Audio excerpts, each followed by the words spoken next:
life.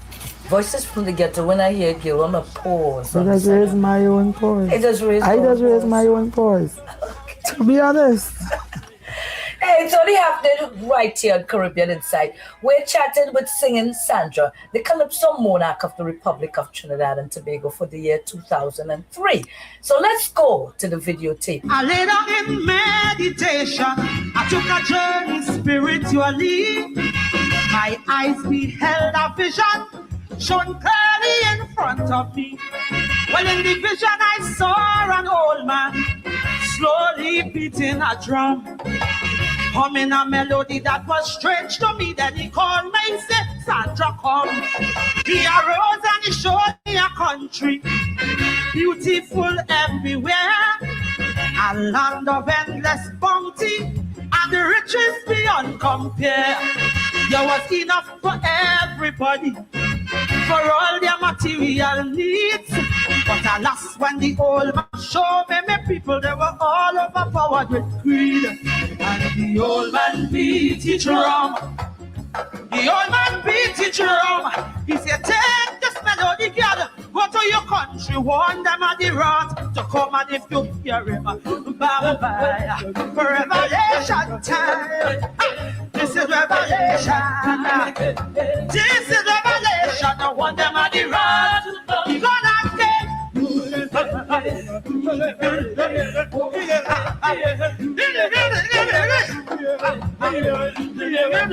on them of the road to come. Leaders were fighting each other. They were tearing the people apart.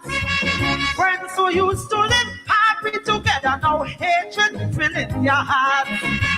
Neighbors were cursing neighbors, whole villages in mayhem. I heard they were listening deceitful leaders who were preaching for doctrine to them. Look, compassion went out of the window.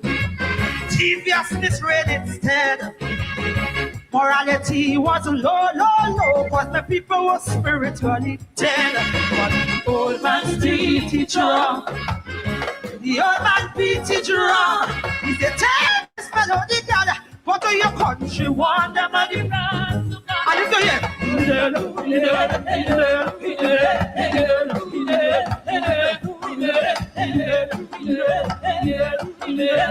warn them of the wrath. You're gonna get revelation.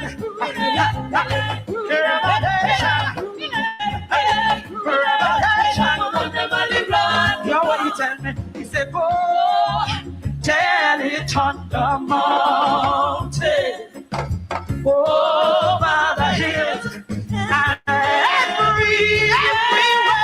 Oh, tell it on the mountain. The old man beat his drum.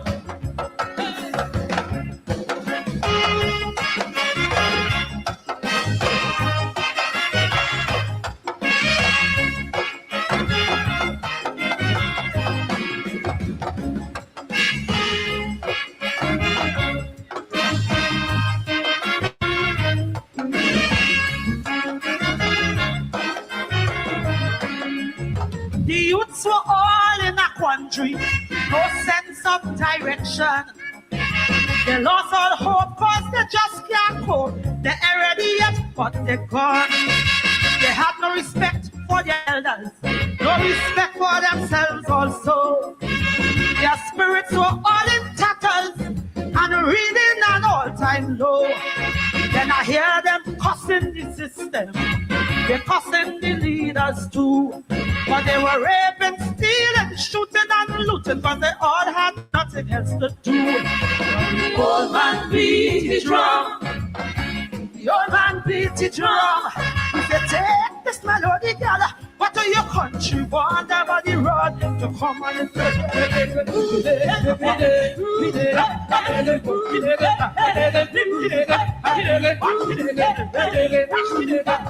warn them of the road to come. You're gonna get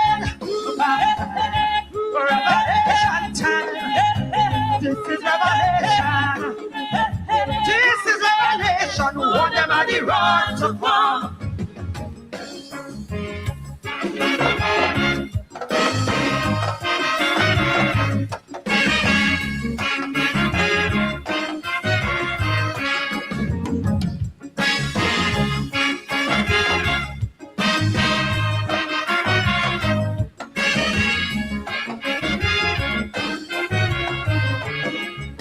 talk to your spiritual leaders.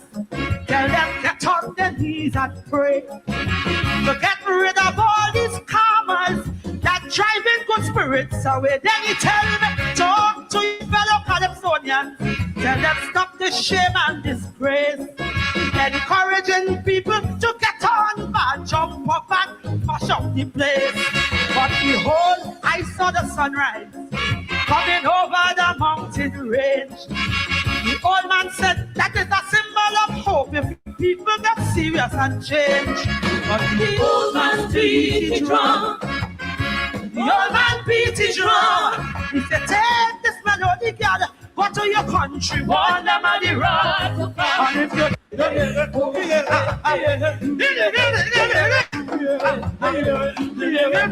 warn them on the road to come. Leaders were fighting each other. They were tearing the people apart. Friends who used to live happy together, now hatred filling their hearts.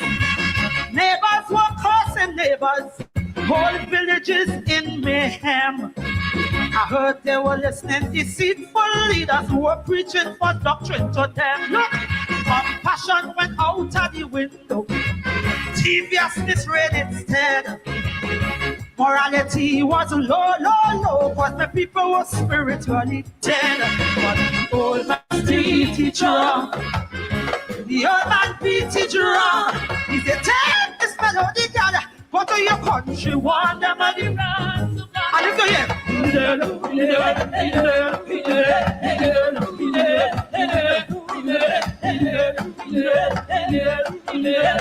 warn them on the road. Come on again. Revelation. Revelation. You know what he told me? He said, oh, tell it on the mountain, over the hills, and everywhere. Oh, tell it on the mountain. The old man beat his drum.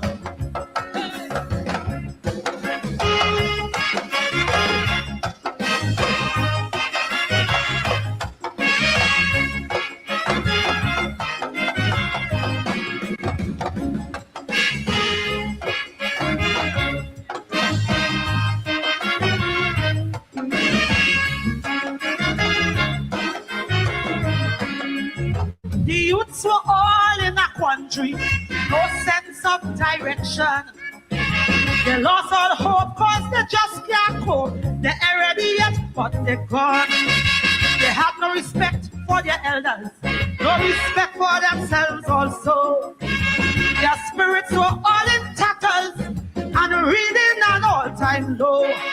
Then I hear them cussing the system, they're cussing the leaders too. But they were raping, stealing, shooting and looting, but they all had nothing else to do. The old man beat his drum. The old man beat his drum. He said, take this melody, girl, go to your country, warn them on the road to come on and play.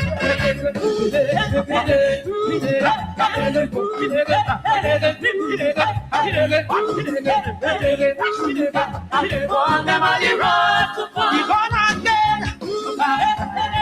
revelation time. This is revelation. This is revelation. Warn them on the road to come.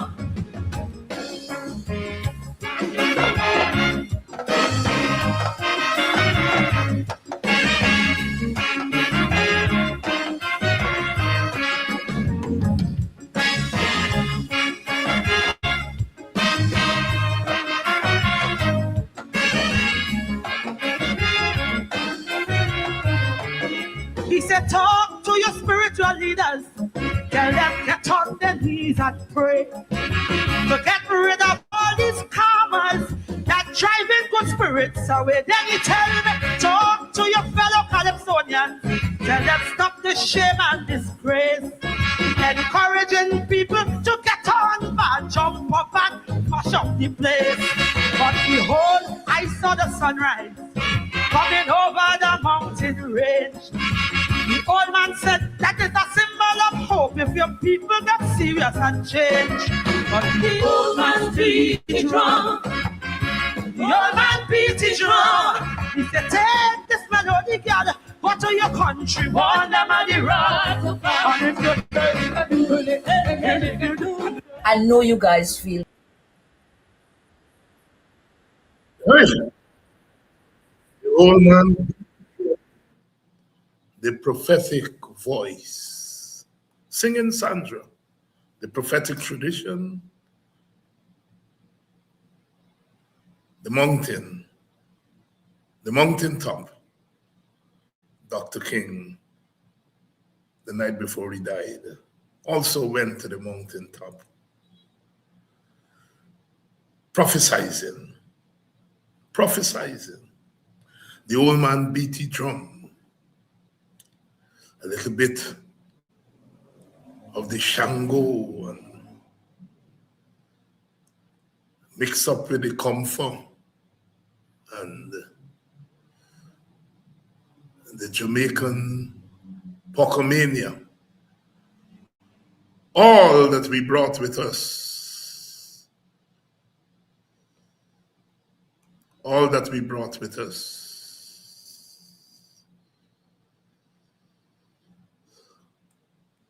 When we came across the Middle Passage against our wishes. But the drums are still beating. The drums are still beating. The drums are still beating as they must. As they must. The old man beat the drum. Good evening to you and welcome. Welcome to Politics 101. We're not giving up.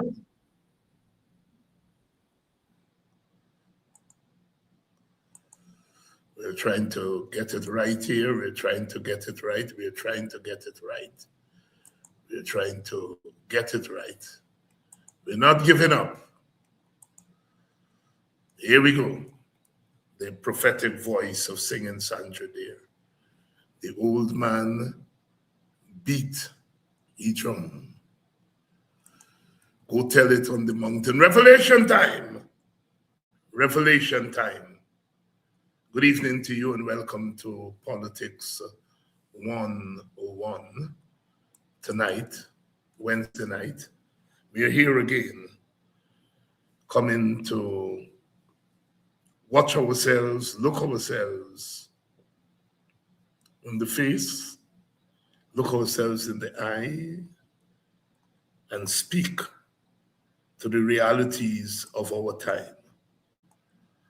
Not speaking in forked tongues, speaking truth. Please share the live, please share the link. We're on, and tonight there are a few things we want to talk about. Tonight there are a few things we want to talk about. A few things that we must talk about. We must talk about. The old man beat the drum, singing Sandra, taking us deep into ourselves there, asking questions as always, asking questions, and giving answers.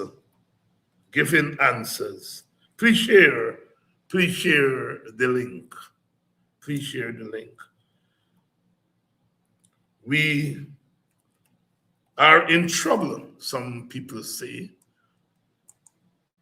Professor Rex Nettleford would answer that we are always in trouble because we are trying to build a new society.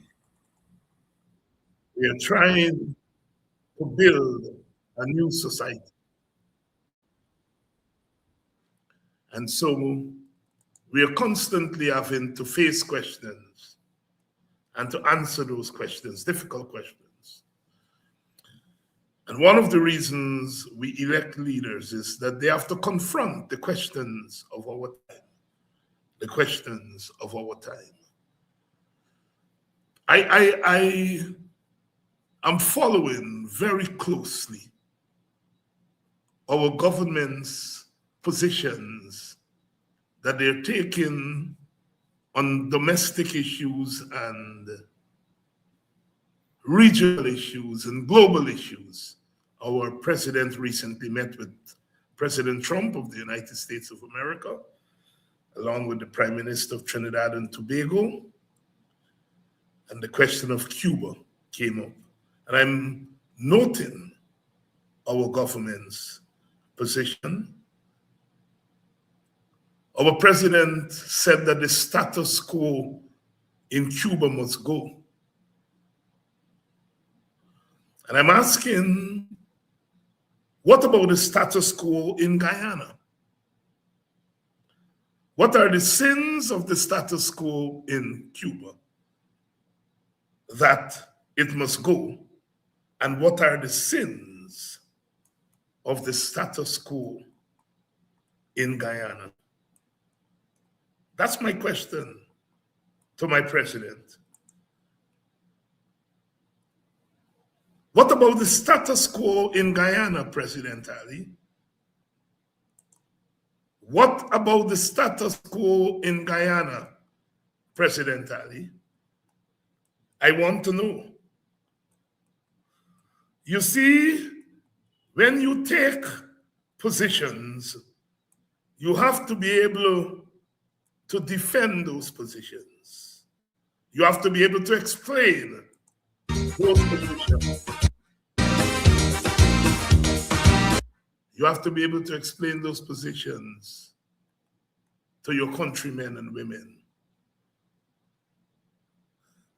I will let Black Stallions introduce us tonight. We heard from Singing Sandra, the old man beat the drum. Kofi Kwayana, young AUC Kwayana. He loves that calypso. The old man beat the drum. Good evening, brother UC. Standing strong, standing tall. Our mentor, know that name, AUC Kwayana. Know that name, AUC Kwayana. The old man beat the drum. The old man beat the drum. Let Black Stallion talk for us, and then we're going to talk on the other side.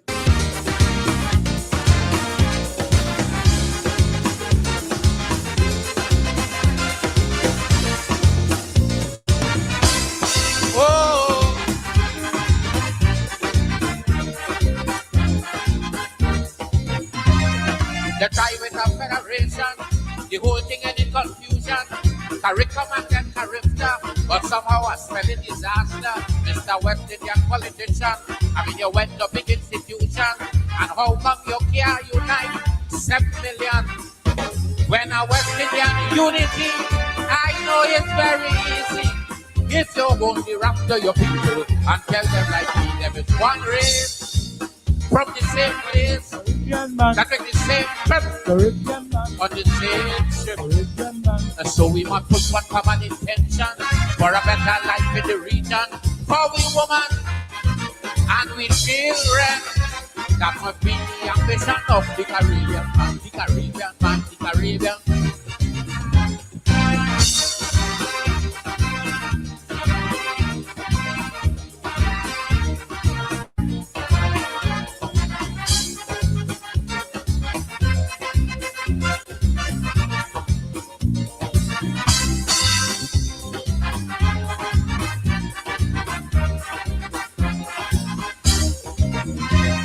They say that the Federation was imported right from England, and they're going and come a character with that true West Indian flavor. This character started running morning, noon, and night. All I hear is money speech, them like ministers giving. But I say no send of money, put for my unity. Now put up all the people, their identity to be one race.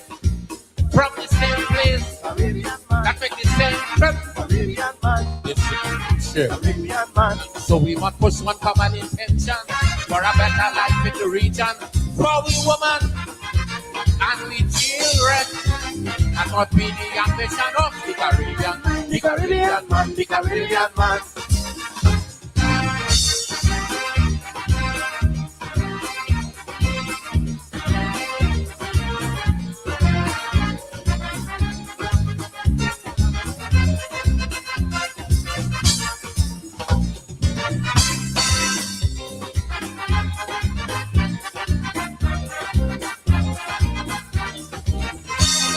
Caricom is wasting time. The whole Caribbean gone blind. You don't know from where you're coming. Then you can't plan where you're going. Some want to be communist. Brother, some want to be socialist. And one set of religion to add to the foolishness. But look, a man who don't know his history, he have formed no unity. Tell me how could a man who don't know his roots from his own ideology? One race, Caribbean man, from the same place, Caribbean man, I think the same trip, Caribbean man, on the same ship. Caribbean man. So we must push one common intention for a better life in the region, for we women and we children. That must be the ambition of the Caribbean, the Caribbean man, the Caribbean man.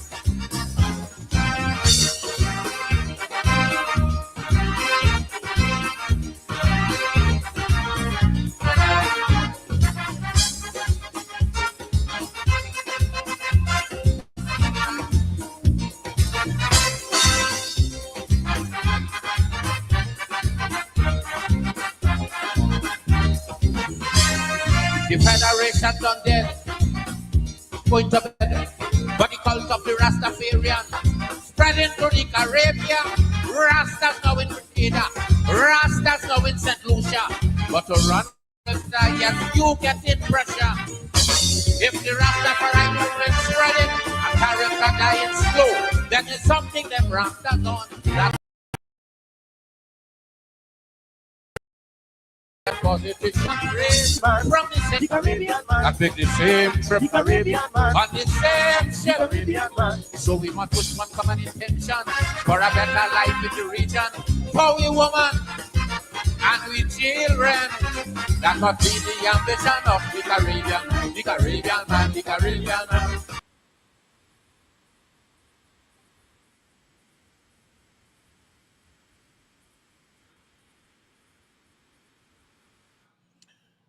We come on the same ship. I want you all to listen to Dr. Leroy Callies, the black man, Black Stalin. Very, very insightful. And it's taking us where we want to go tonight. Taking us where we want to go tonight. Stalin is arguing that Caribbean integration is more than politics. That Caribbean integration has to do with the identity of the Caribbean people because we come on the same ship from the same place and we must have one common intention for we women and we children. The thesis of Caribbean integration he's arguing is not political and economic. Those are consequences. He said we are Caribbean because of identity. You see, that cost people like me. David Hines always into identity politics. He always into race. You see, we didn't create race. We didn't create it. We have to fight race as a Caribbean people. We have to fight against racism to maintain our identity. And what Stalin is arguing is what Clive Thomas and that whole generation of what they call the New World academics argue. They said, look, this integration, this Caribbean integration is more than just politics. It has to do with our identity as a people. Dr. Ralph Gonzalez refers to the Caribbean as a Caribbean civilization. He's saying that we are more than just a collection of islands. We are a people who have developed an identity, a story, and we have created things in this world.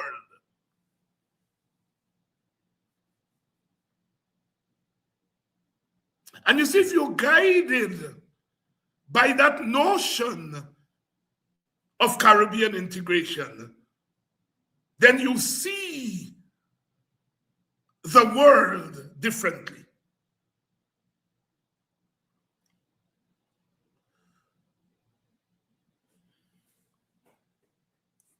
Black Stallion is insightful.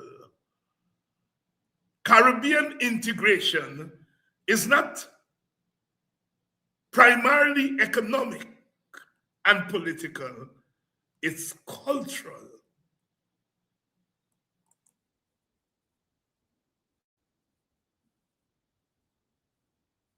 Children, that must be the ambition of the Caribbean, man, the Caribbean, man, the Caribbean.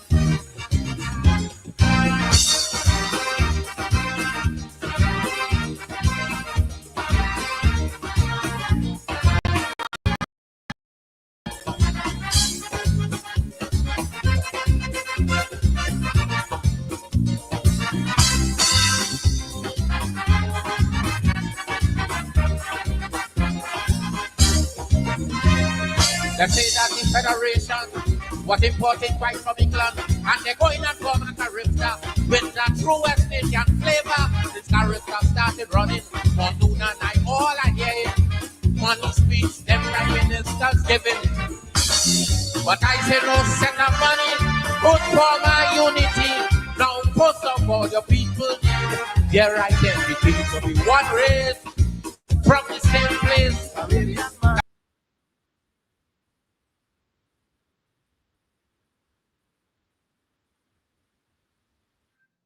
No set of money can form a unity. The first thing, your people have to have their identity. Identity, what do you identify with? If you're saying that you're Guyanese, if you're saying you're Caribbean, what is it that identifies you and separates you from others? When you say, I am Caribbean, I am Guyanese, you're saying, I am not something else. I am. No set of money can form a unity. The Black Stallion makes reference there to federation. Between 1958 and 1962, 10 Caribbean countries came together to form one union, one country. It was called the West Indian Federation. Guyana was not part of it. Dr. Jagan, who I have tremendous respect for and who I will urge you all here to have tremendous respect for, because his contribution to our country is enormous. But when it came to the federation, when it came to Caribbean integration, he felt that it had to do with elections and numbers. And so he did not take Guyana into the West Indies Federation because he said his supporters, Indian Guyanese, would become a minority in a West Indian Federation. And he would not be able to win elections. I am paraphrasing his position here. For him, Caribbean integration was not about identity. It was about politics. And Sidney King, Rory Westmus, Martin Carter, Keith Carter, and others who had not gone with Burnham when Burnham left the PPP in 55. In 1956, they left on the question of Caribbean integration because for Sidney King, he's still alive, Iyusi Kwayana, Caribbean integration was about identity, not who got more votes and who got less votes. Sidney King got it right. Jagan got it wrong. On this question of Caribbean integration, how do you define our Caribbeanness? Black Stalin is saying no amount of money. What he's saying there is that integration, our integration cannot be premised on economics or politics. It has to be premised on our identity. Who are we? We come on the same ship. 1979, he sang that Calypso and won the Calypso Crown of that year. And he had an argument with the great Dr. Eric Williams. Because Dr. Williams, Trinidad Prime Minister, Trinidadian, West Indian patriot, who wrote Capitalism and Slavery, arguing that British and European capitalism and development were premised on the returns they got from sugar in the Caribbean, capitalism and slavery.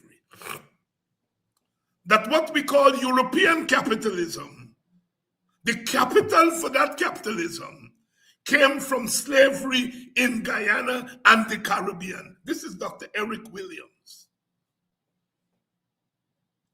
And so he's arguing with Stalin when Stalin said, we come on the same ship from the same place.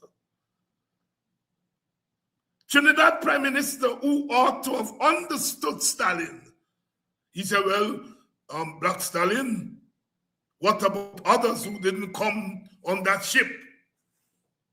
But we all came on the ship, Dr. Williams. Black Stalin argued with him. The Africans came on slave ships.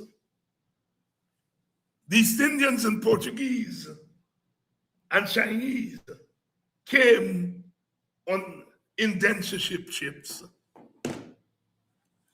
And the place that we all come from is not just the physical place of Africa or India or Madeira, but we come from civilizations. That's the place Black Stalin is talking about. And we brought those civilizations to the Caribbean. That is why Dr. Ralph Gonsalves referred to the Caribbean as a civilization, because we were civilizations before we came here. The great civilizations of Africa, Mali and Chad and Songhai, the great civilization of India, the great civilization. We brought civilization here to the Caribbean, and the native indigenous people already had their civilization here. The Mayans and the Aztecs and the Incas, the Wapichianas. And so the coming together of those civilizations create the Caribbean as a civilization. Our identity as a Caribbean people has to be based on the fusion of those civilizations. From Cuba and Jamaica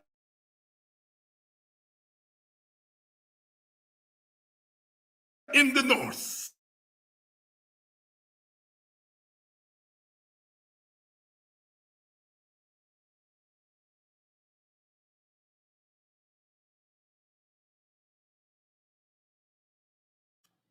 right down to the south. We are a Caribbean civilization, and our Caribbeanness is more than economics and politics. It's about a shared identity. The Caribbean identity. So Dr. Jagan got it wrong. For him, integration was about politics and party politics.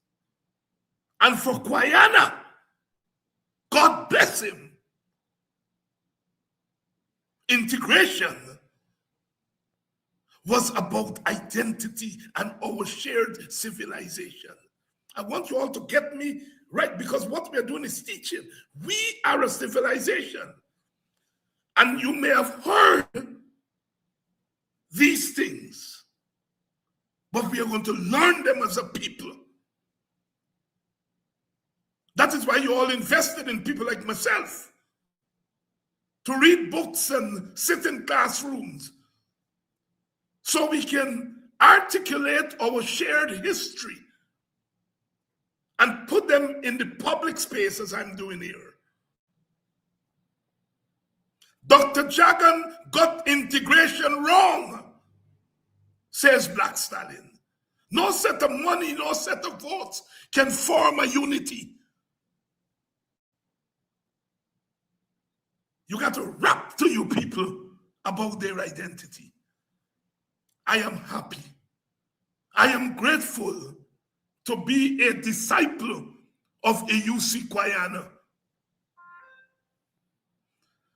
There's an exchange between Kwayana and Jagan. Jagan's address to the 1956 PPP conference in New Amsterdam. And Kwayana's response to him, it was published by University of Puerto Rico, in which Kwayana argues for integration, left the PPP on the question of Caribbean integration. Because Kwayana is arguing, like Black Stallion, whether we are East Indian or African or Chinese or Portuguese, we all come on that ship. Africans came against their will. Indians came largely of their own choosing. Amerindians came largely of their own choosing, but we all came. Y'all remember that book we used to read when we were little boys of my generation? The people who came, we all came to this place. That is why we are Caribbean. Jagan did not define Caribbean integration in terms of the people who came. He defined it narrowly about the interests of Indian Guyanese. From Cuba and Haiti in the north, and I'm talking about Cuba and Haiti, because you see, in 1804, when the Haitian Revolution eventually triumphed, it was a 20-year-old war. And the Haitian Revolution triumphed in 1804. At that time, Haiti was the most prosperous sugar colony, making money for France. And after the revolution, Cuba became the most prosperous sugar colony. Talk to me. Let's talk tonight. So Cuba and Haiti are foundation to our Caribbean integration.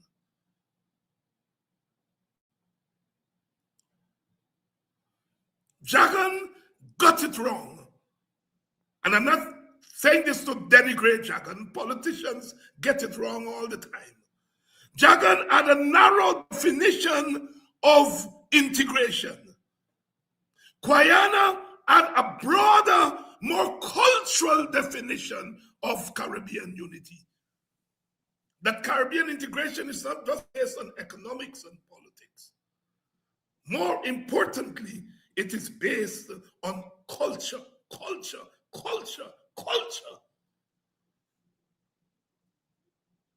Your identity, your worldview is a mix of your gods and your ancestors. Your relationship to the land and the water and the air. That is why we say agriculture. How do you produce food? The culture that goes into the tilling of the soil. Talk to me tonight. Talk to me tonight. We are going. The federation broke up because Alexander Bustamante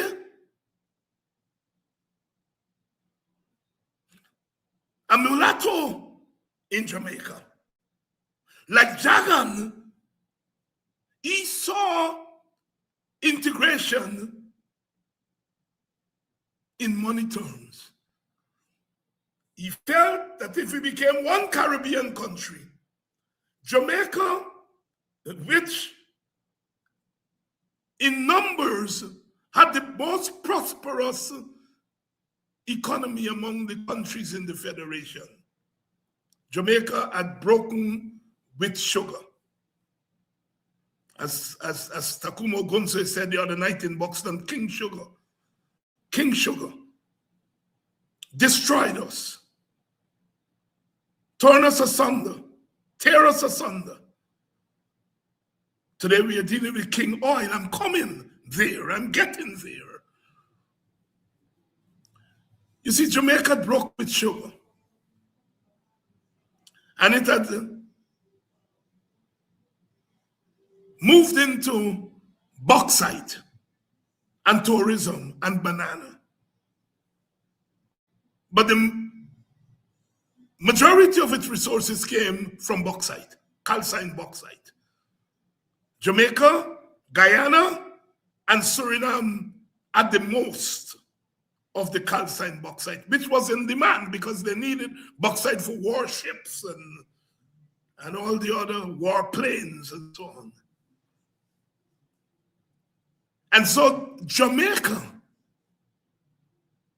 was able to garner a lot of resources from bauxite.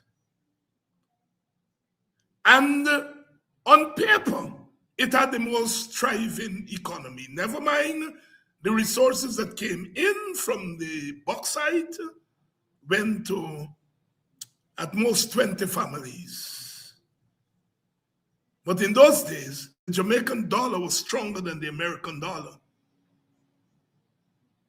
For $1 American, it was 75 cents Jamaican money. Jamaica had a stronger dollar than the US.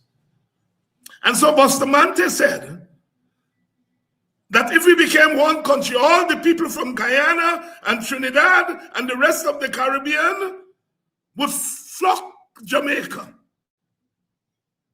And he didn't want that. So they called the vote in Jamaica along party lines. And the supporters of the Jamaica Labour Party, led by Bustamante, voted for Jamaica to get out of the Federation. Bustamante is defining Federation narrowly. The leader of the PNP in Jamaica, a mulatto just like Bustamante. In fact, they were cousins. Norman Manley, that's Michael Manley's daddy. He took the opposite position. He took the Guyana position. That integration was more than just politics and economics. It was about our shared identity. Bustamante is taking the Jagan position.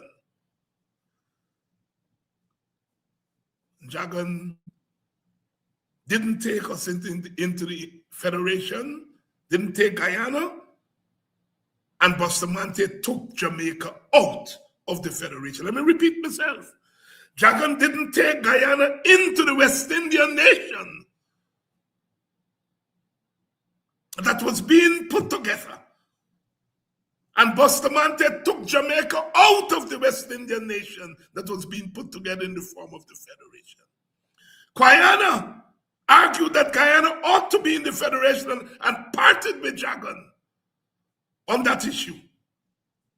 Norman Manley took the different position and campaigned for Jamaica to remain in the Federation. By a slight majority, Bustamante view won. Dr. Eric Williams was to say that 1 from 10 leaves naught. That since Jamaica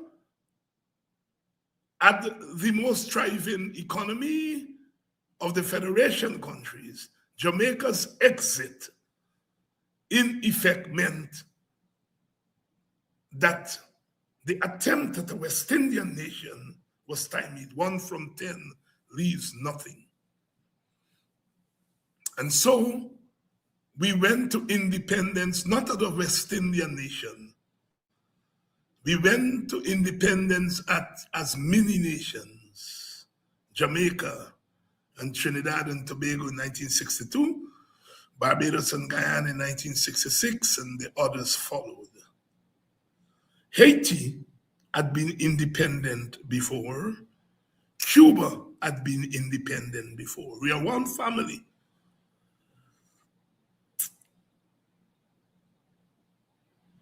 After the breakup of the Federation, the dream of integration did not end. We moved from the Federation to the Caribbean Free Trade Area, CARIFTA, that Black Stalin talked about. We had the Little Eight.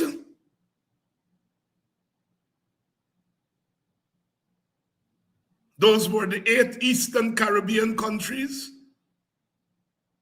Jamaica pulled out. Trinidad said 1 from 10 need not. The Little Eight, the Eastern Caribbean countries and Barbados, almost made it. They are now what we call the OECS. Although Barbados is not part of the OECS, we had CARIFTA. Burnham comes to power in 1964. And Burnham takes a different view to Jagan. Burnham took the Guyana view that our place is in Caribbean integration. At one time, Guyana and Barbados and St. Kitts almost became one nation.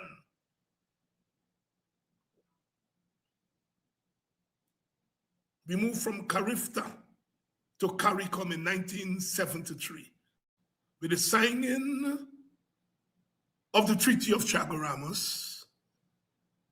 Burnham, Eric Williams, Michael Manley, following in the footsteps of his daddy, Errol Barrow, following in the footsteps of Grantley Adams. And they signed the Treaty of Chaguaramas, creating CARICOM. It was a limited union because by that time we were in individual independent countries. But they did what they had to do in 1973. The headquarters of CARICOM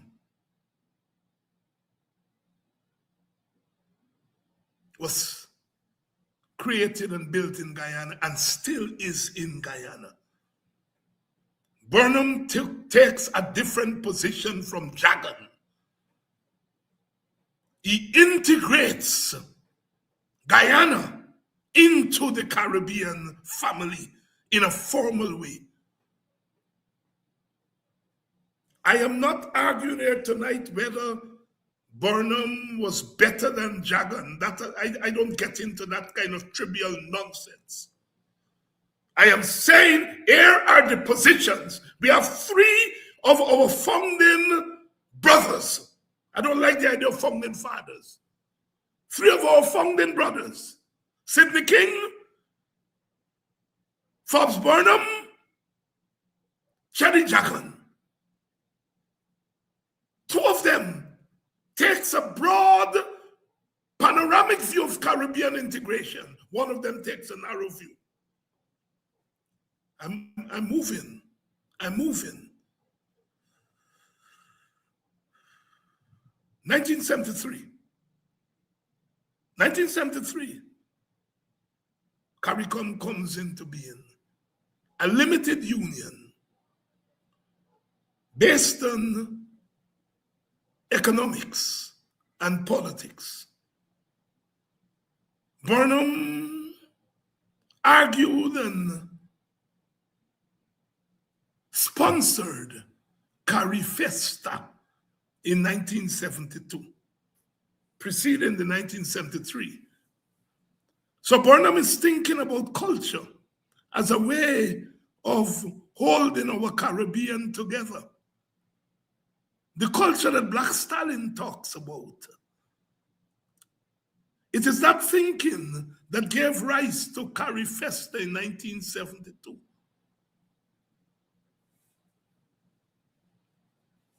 Teach ourselves and teach our children.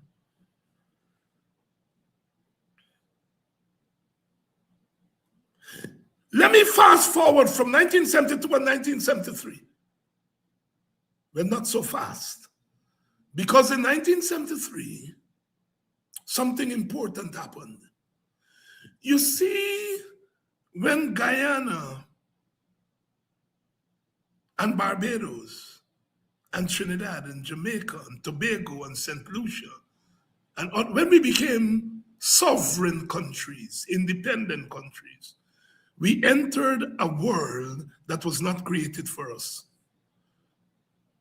The New World Order was created after the Second World War. We were still colonies.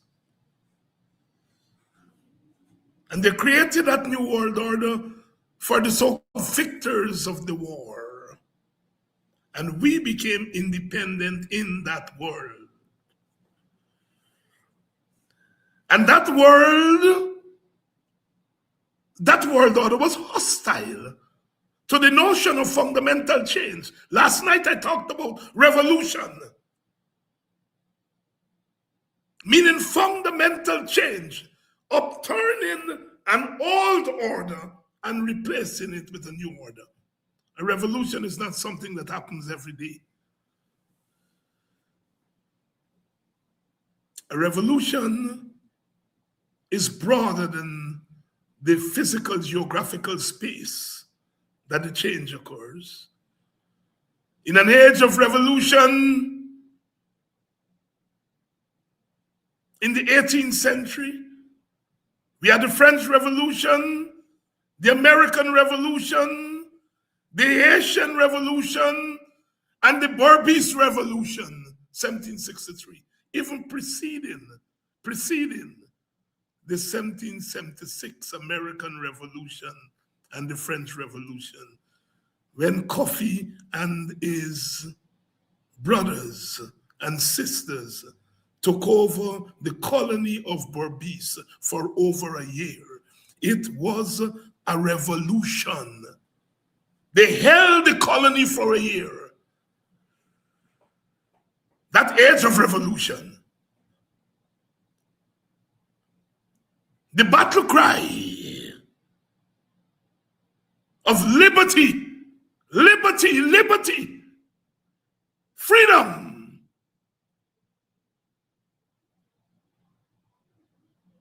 And so in 1959, when Cuban, led by Fidel Castro and Che Guevara and others, took Cuba from the control of the powerful and the rich and turned it into a place where the poor and the powerless now had a chance. 1959, the Cuban Revolution, following in the tradition of those revolutions of the 18th century that I'm talking about.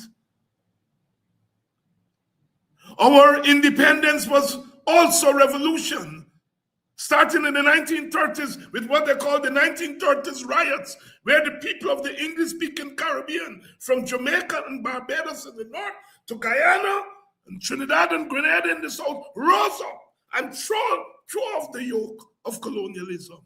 Freedom, freedom.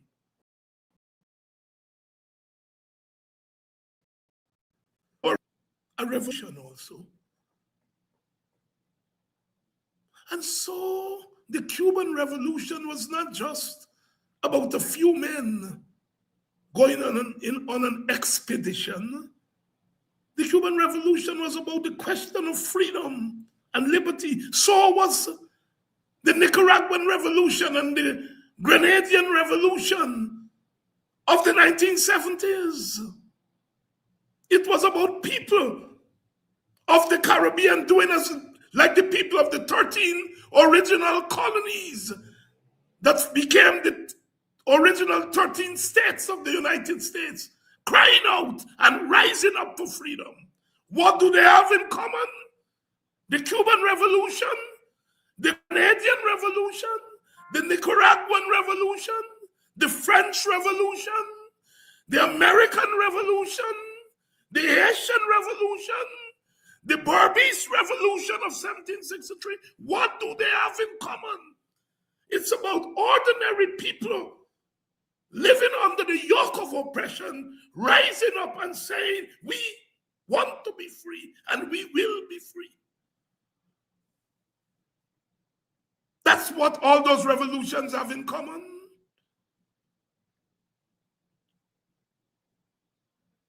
I am coming to this status quo business.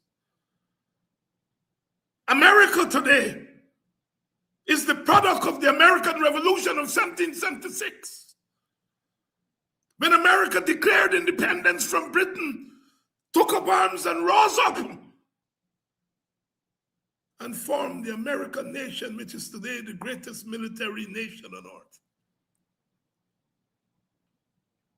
The Jacobins in France rising up.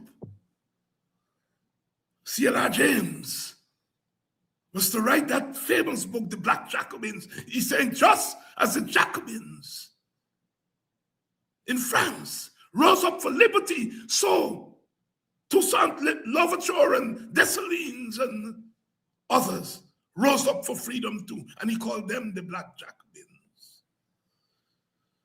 The Bourbonnais Jacobins, led by Kofi and Akrabe and Atta and others.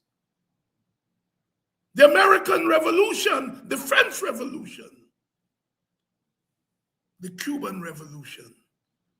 The Cuban Revolution is part of a revolutionary tradition that includes the United States of America and Guyana.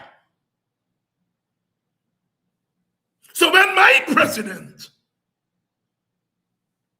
in 2026 talks about the status quo in Cuba, he has demonstrated he has a poor sense of history, a poor sense of identity. Just as Jagan got it wrong in 1956, Irfaan Ali got it woefully wrong.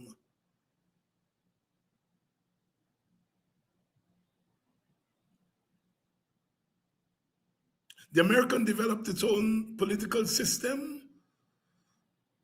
The French developed its own political system. They're not the same. The French Constitution, the American Constitution differs. Haiti developed its own system. Cuba developed its own system. Guyana developed its own system eventually. The Grenadian from 1979 to 1983 developed their own system. One can argue from where we sit or stand with the political systems of each of these countries. The contestation of the systems. But when you're talking about the status quo of a place like Cuba, it goes deeper than the political system. Cuba is a sister. Cuba is a sister.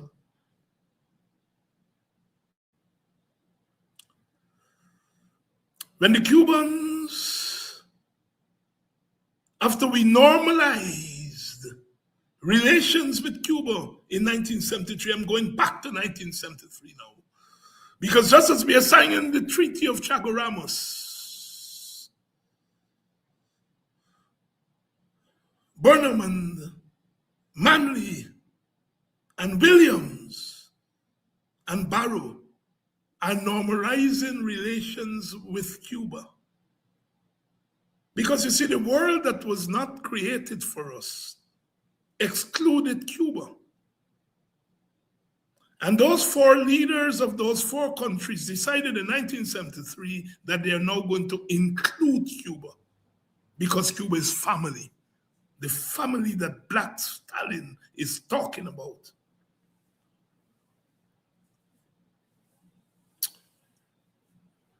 Burnham, by that time, is beginning to call himself a Marxist-Leninist.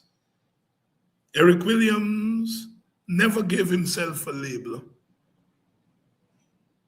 Errol Barrow never gave himself a label. Michael Manley calls himself a democratic socialist.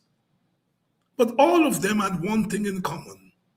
Despite their different attitudes to the isms and the schisms, they had one thing in common. They believed in a Caribbean identity that is grounded in our shared history. Whether we came from Africa, whether we came from India, from Madeira, from China, or whether we are indigenous in the sense that we came to this Caribbean before indigenous people. Our shared history. And their attitude to Cuba was not based on the Cuban political system. It was based on the fact that Cuba is family.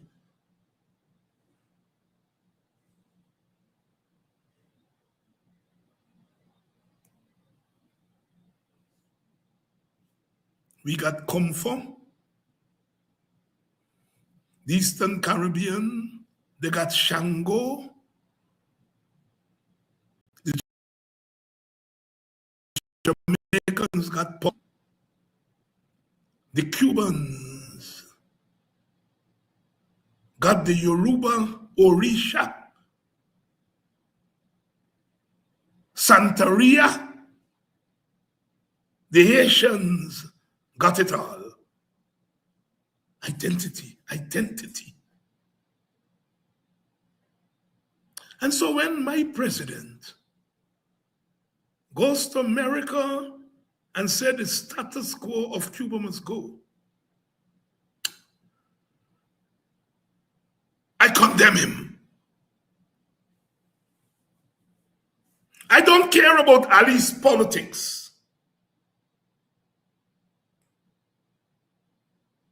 And I'm not responsible for his politics. But I'm asking Ali, what is the difference between the status quo in Guyana and the status quo in Cuba? If he's talking about the political status quo, I challenge him. Show me where the political status quo in Cuba is any less in terms of quality than this political status quo in Guyana. I'm saying the cultural status quo, we are all the same. And if Ali is saying the political status quo in Cuba is bad, I am saying, Mr. Ali, look Guyana in the face, the Guyana that you preside over, the Guyana that you are dragging into the mud. Tell me whether the status quo that you are building and presiding over in Guyana is any better than the status quo in Cuba. That's what I want you to answer. I don't care about your politics. I'm fighting your politics. I've always fought it and will continue to fight it and encourage our people to fight. But you don't go and wash your mouth on Cuba and the status quo there and ignore the fact that your status quo here is probably worse than the one in Cuba.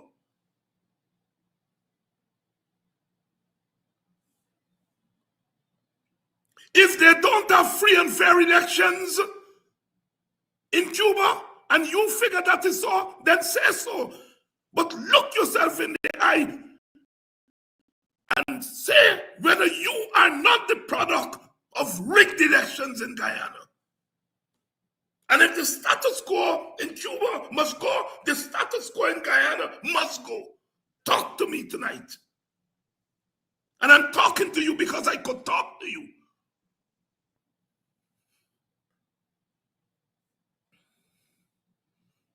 You see, I have taken the view that we are in the presence of a changing of the world order. The world order of the post-Second World War is being replaced by this new world order led by the United States. History marches on. Guyana has no control over what America does. I grant that. And I think as small nations, we have to be cognizant of that. We have no control of what the US does. I'm of that view. If we could stay out of the political contestations on the global stage, then we should stay out. I've argued for what I call a neutralism on these matters because we don't influence them. And we ought to be conscious of our place as small societies with no leverage. We don't have nuclear weapons, and so we cannot influence anything in any deep and fundamental way. So I just want to put that. And so when we are crafting a foreign policy, our foreign policy has to take note of our history. It has to take note of the history of the world, our place in that world. Burnham, Manley, and Williams and Barrow faced that difficult question in 1972-73 of what to do with Cuba, which America had deemed a rogue state. And they took the position that whatever the status quo in Cuba, Cuba is our brother, is our sister. We come on the same ship from the same place. And we must pull one common intention for our children.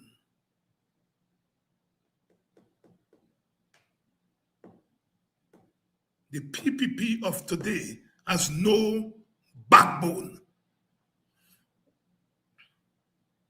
Cuba, whatever is status quo, and there are many of us who disagree with the status quo in Cuba if the status quo is the one-party state. We disagree with the one-party state. All right. But talk to me, Ali. Isn't it the one-party state in Guyana that you are presiding over? Everything is about the PPP. Look at the parliament. The speaker is PPP. The deputy speaker is PPP. And you are telling Cuba about status quo and one-party state. You have a one-party state there. You control the executive. You control the legislature. You control who goes into the judiciary, who's acting, who's not acting. You have no moral authority to wash your mouth on Cuba.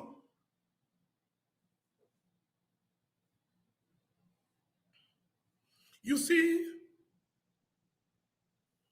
you all listen to me carefully where I'm going with this. The debate over the Cuban system, I'm not getting into that. Because I have studied the political systems, and all of them, from the American system to the Cuban system, to the European systems, to the Guyanese system, all of them are flawed. But when you are going to single out Cuba,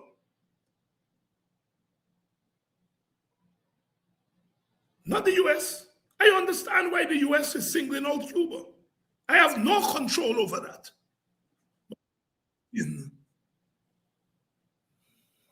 Why my president is singling out Cuba? First of all, Cuba is family. Look at what Cuba's done for us. Human, not political, human. Doctors. When we couldn't afford doctors, and Cuba couldn't afford doctors because they were poor, just like us, but they provided human assistance to us as a sister, as a brother.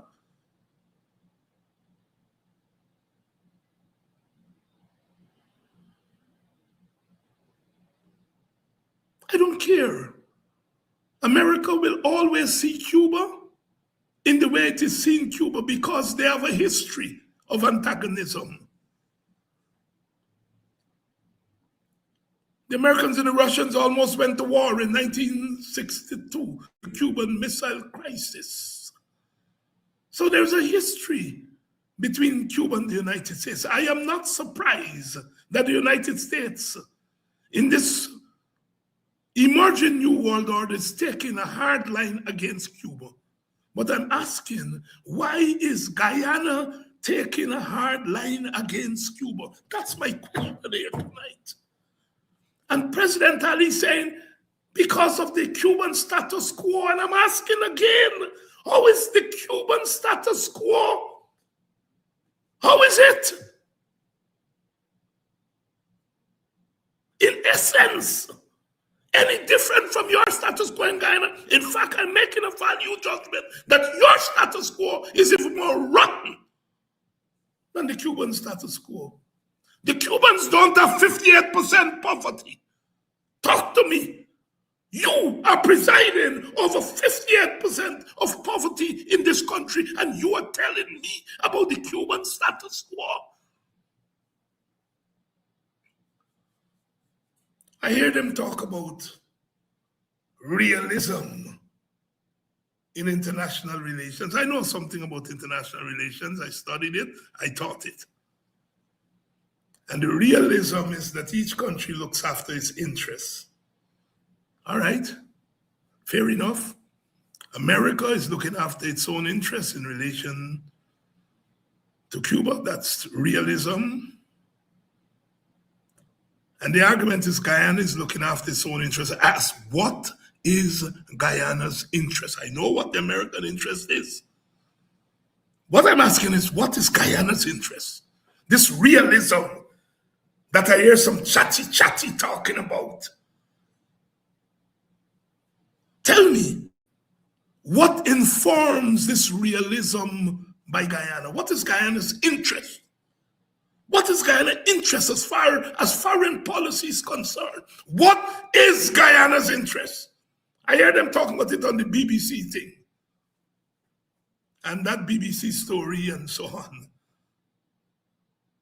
Again, the status quo. The PPP government objected to Norton being on that BBC panel.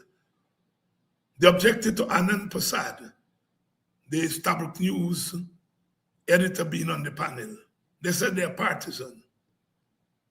But they agreed to Azzeddin Mohammed being. Well, Azzeddin Mohammed, isn't he partisan? Why you agree to Azzeddin going? Because they feel they can beat up Azzeddin. They objected to Terence Campbell going because they know they can't beat up on Terence Campbell. They know they can't beat up on Anand Prasad.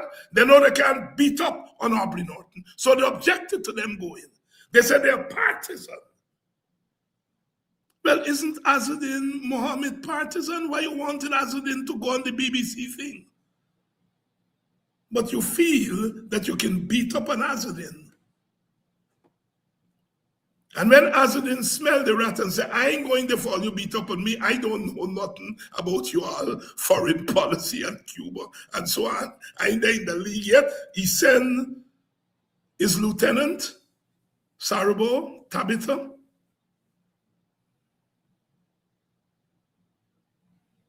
You tell me if that's not deviousness on the part of the PPP. If the BBC was saying, look, we want the political status quo to come there and the status quo from civil society. The political status quo is the PPP, 36 seats, Rabin seats, some of them, Win, 16 seats, APNU, 12 seats. But suddenly APNU is not part of the status quo. Win is, because you all feel that they can beat up on Win. You're not serious. You're not serious. You're trying to score political points on these issues. So when the issue of foreign relations came up, and Brother Ashley was waffling,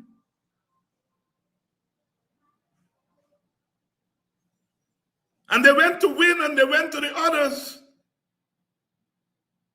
and the moderator kept asking the question, is the PPP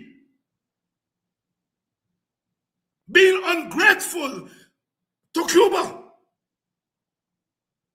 Ashley waffling. And they said the others waffle too. But the others not running the country. Cuba, PPP running the country. Let me say here tonight, David Hines speaking for himself, the PPP is damn ungrateful on the Cuban issue.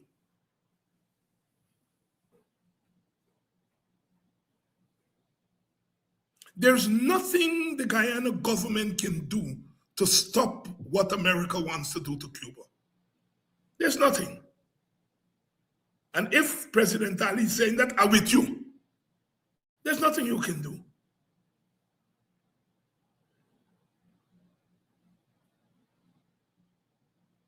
There's nothing you can do. I am with you on that. But by God, some self-respect. Could at least shut your mouth. Shut up.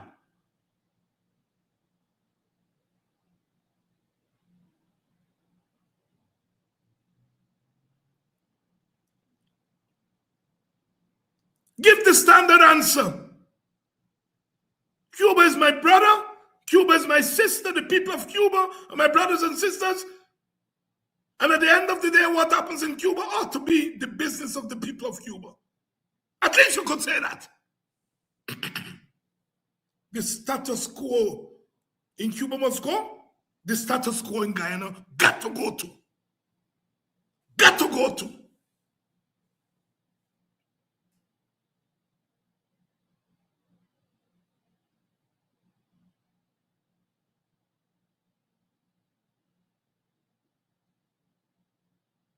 You're going to be crying out about Jagan tomorrow.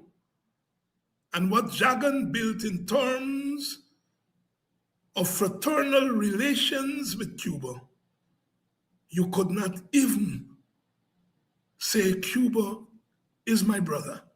Cuba is my sister. I may not agree with the status quo in Cuba. I cannot stop what the status quo in America wants to do with the status quo in Cuba. But Cuba has been good to Guyana and the Caribbean.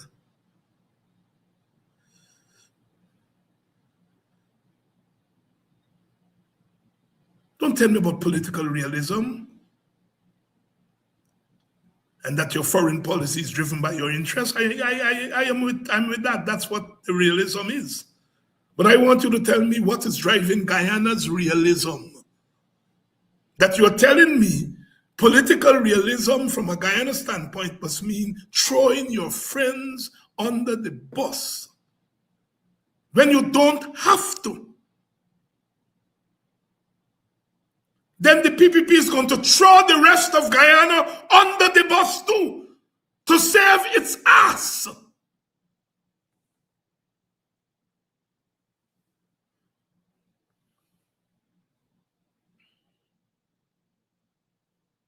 The Cuban question is not an easy question. If America is going after regime change in Cuba, and you're asking Guyana, where do you stand on regime change in Cuba? That's a difficult question for Guyana. I know. I am not saying it's an easy question. I'm not saying that it's an easy question. I know it's a difficult question. It's a ticklish question, as we say in Guyana. But the least you could have done is to close yourself in a national position or a regional position instead of you and Kamala going and genuflecting and abandoning the Caribbean position that Burnham and Barrow and Manley and others, Eric Williams, took 50 years ago. You could have come to your own parliament and get us there. Ask us what to do.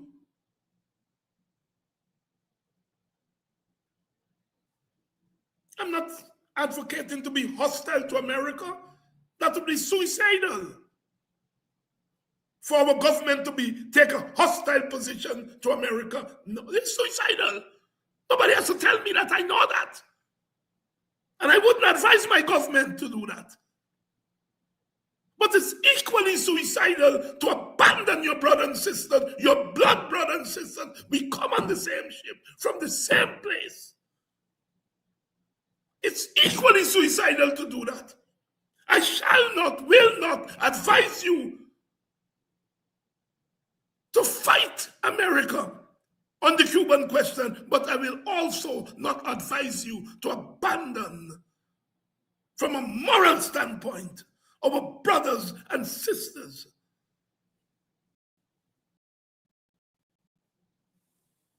If the bombs begin to rain down on the Cuban people as they are raining down on the people in the Middle East, Ali, Jadio, and the PPP government will be responsible for the blood of the Cuban people that will be shed there. I'm talking black tonight.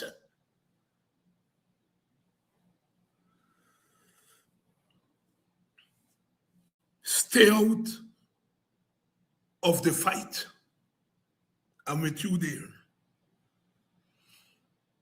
Do not foolishly go and antagonize America. I'm with you there. But there is a line that must be drawn. It's a line that must be drawn. But you see, when you participate in the killing of 400 African and more of your own people,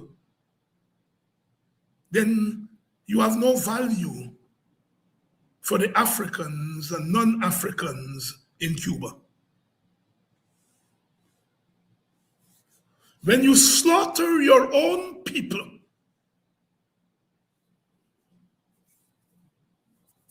using state power in Guyana, slaughtering your people economically, politically, and otherwise, then you care not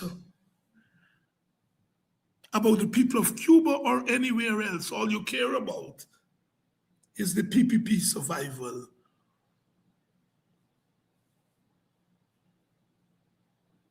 If the status quo in Cuba is rotten, the one in Guyana is 10 times more rotten. At least the status quo in Cuba ensures that the Cuban people are not living in poverty. The status quo in Guyana is doing everything to ensure that the Guyanese people are living in poverty. Talk to me, because I represent a part of Guyana too. And I could talk to you. I'm laying it out there tonight. I'm not saying it's easy. If you were asked to go along with regime change in Cuba, you have to dance your way. You're a small country. You can't do nothing to change that. But you must hold the line when it comes to our collective dignity.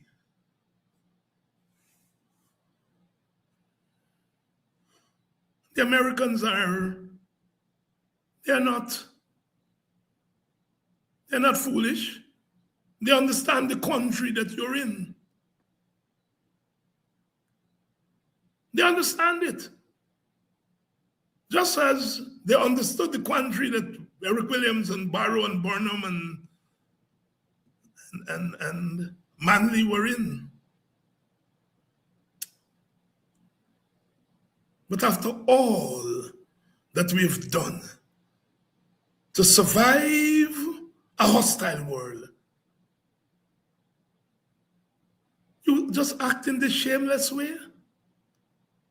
And you didn't have to do that. That's my point. You didn't have to go there and wallow your mouth on Cuba.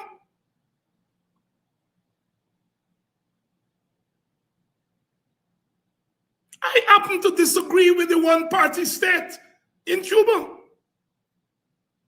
I disagree with it.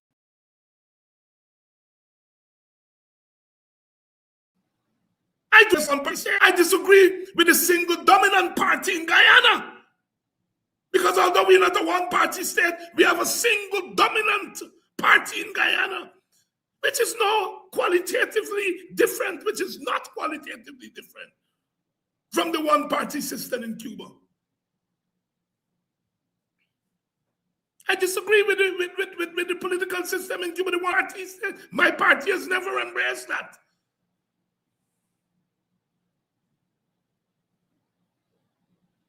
But I recognize the value of family.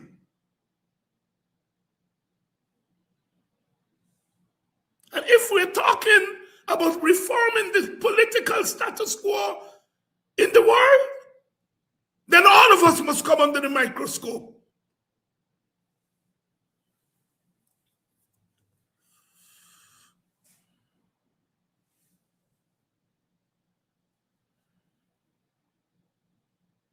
This PPP is so blatantly opportunistic. I think they will sell Guyana. They will rather remain in power over 3,000 square miles and give away 80,000 just to stay in control of 3,000. Are you understand what you're dealing with?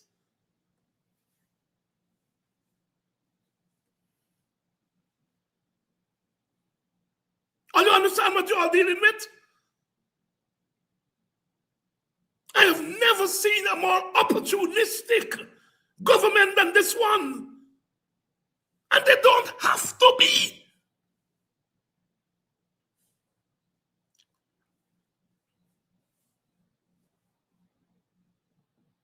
But you see, the 30 billion barrels of oil, and they're hiding it from all you. They're telling you it's only 10 and 11 billion, it's 30 billion barrels of oil. And that's what they are concerned about.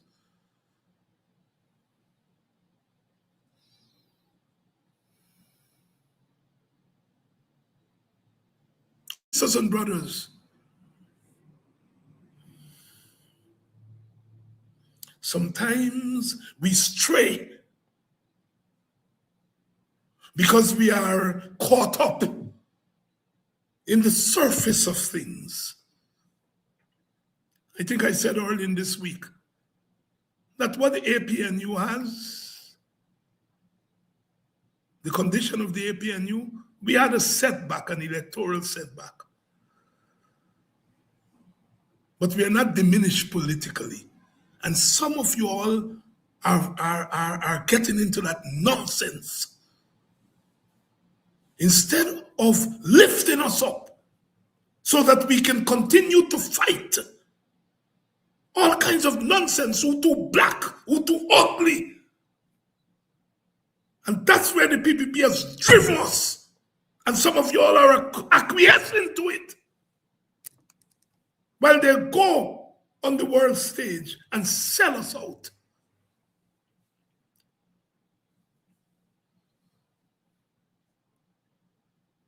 We are going to continue to fight. All I can do is to try to bring to bear some knowledge, some reasoning into this matter.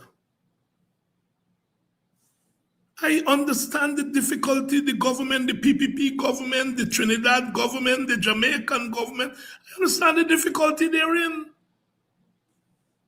They don't have nuclear weapons. And they're asked to sanction something that our history stands against. I understand it.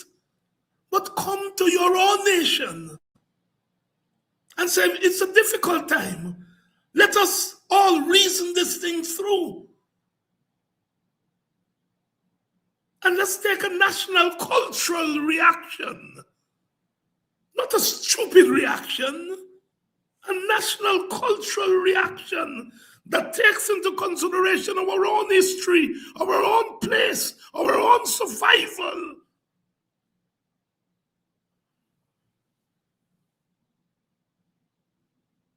You see why people like me can't go on the BBC. Because this is what I will say to the BBC people.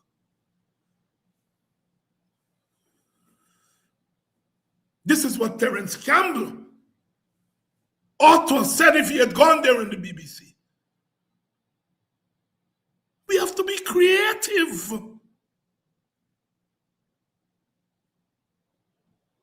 We don't have to be foolish. And go and take some anti-American position. That's foolish. But the alternative to that foolishness is not spinelessness. The alternative to that foolishness is not spinelessness. The alternative to that foolishness is a national cultural reaction that says we are small, we are vulnerable, but by God, we are civilized people too.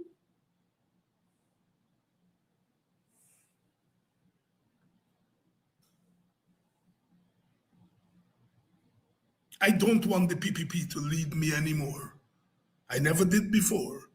But after this sad performance on the world stage, where you couldn't bring to bear the collective, creative, intellectual tradition of Guyana, a Guyana that has given this world Cheddi Jagan and Forbes Burnham, Sidney King, Walter Rodney, Clive Thomas, our dear departed Dr. Rupert Roopnaraine.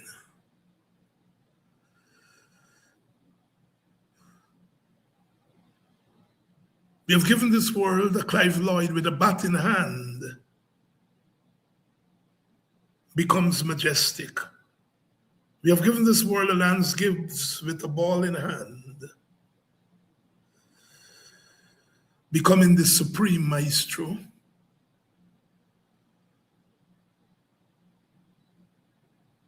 We have given this world great athletes. We have given this world Martin Carter, A.J. Seymour,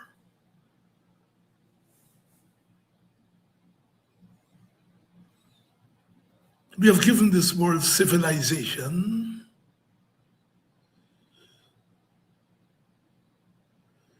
We have given this world great athletes. My own countrywoman, June Marcia Griffith, running down the track, fleetingly fast, saying to the world, I come from the nigger yard of yesterday, leaping from the oppressor's hurt and the scorn of myself. From the world of yesterday, I come with my burden. To the world of tomorrow, I turn with my strength. And my strength is that once I'm on that track, and that gun goes off, badam! And I begin to run down that track. I'm taking with me all the burdens of my history and saying to the world, I am somebody, we are somebody. We have given this world. They refer to Clive Lloyd as the great captain, carrying on his shoulders the burden of the Caribbean civilization, that we could govern ourselves. If we could win at cricket, and we won for 20 years as a Caribbean nation, saying to the world that we could govern ourselves and we could govern our thoughts. For President Ali, on the backs of all of that, to shamelessly prostrate when he didn't have to do so, betrays a lack of depth, a lack of appreciation for our history. And that is what saddens me and ought to sadden you all. You all better start fighting harder than we did yesterday, because we are in trouble. We are in trouble. We are in trouble.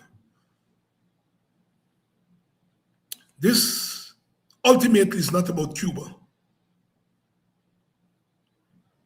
This ultimately is about Guyana. Because our myopic, President Ali's myopic attitude to Cuba. Look at what the position they've taken on the Cuban doctors here. They say, well, it's the Cuban pull out the doctors. Well, if that is true and the Cubans are on record of pulling out the doctors, what do you expect them to do? They're pulling out their doctors because you have indicated that you don't want the doctors there anymore. What do you expect them to say? We are not fooled. We are not fools. Some of the other, you come in and tell us, well, oh, it's the Cuba who pulled the doctors out here. My brother parliamentarian, the Minister of Health, a pleasant chap, Frank Anthony. But Frank, do you really believe that we buy that nonsense that it's the Cubans who pulled the doctors? Of course they pulled the doctors because you have indicated to them in private and in public on this question by being able to throw out your doctor.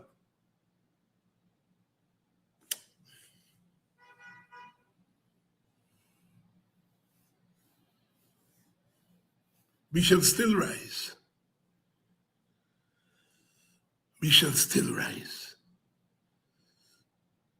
We shall still rise. The world is changing before our faces. The world is changing.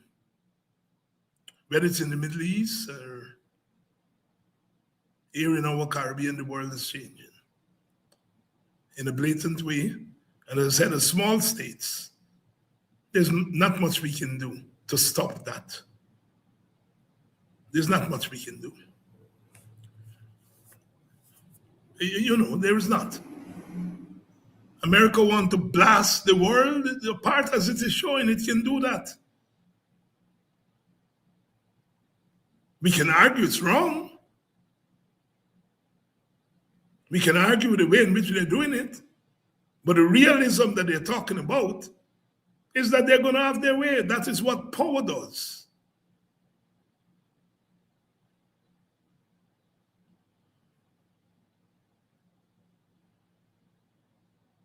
So we ought not to get caught in that argument, you know. It's unnecessary. Excuse me. It's unnecessary. But we have pride too. We have dignity.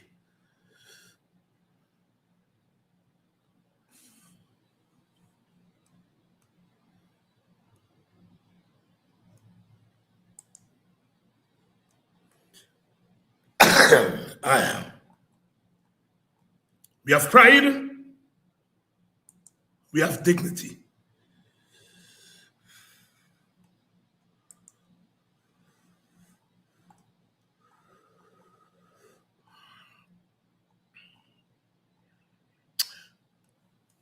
We are going to eventually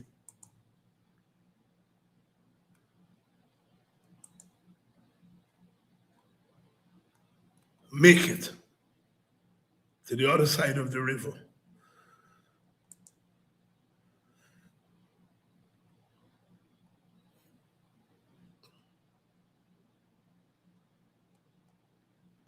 It's not a bright day, but we have encountered difficulties before.